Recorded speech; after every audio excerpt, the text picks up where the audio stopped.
Hi guys, I'm Jones Crasto here.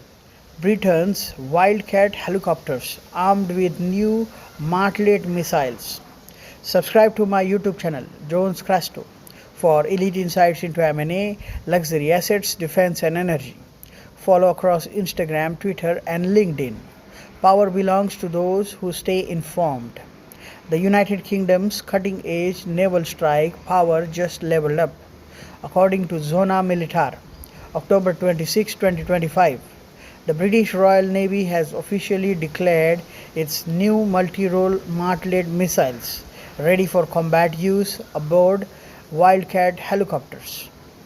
Following an extensive phase of live fire exercises and technical validations, the system has been fully integrated into the fleet's air capabilities.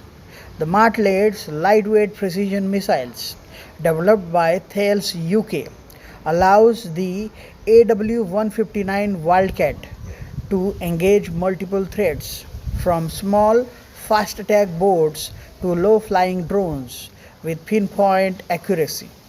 Each Wildcat can carry up to 20 Martlet missiles, dramatically increasing its airstrike to reach an operational versatility. Defense analysts call this a significant boost to the UK's maritime defense posture, enhancing both offensive and defensive capabilities in coastal and expeditionary missions.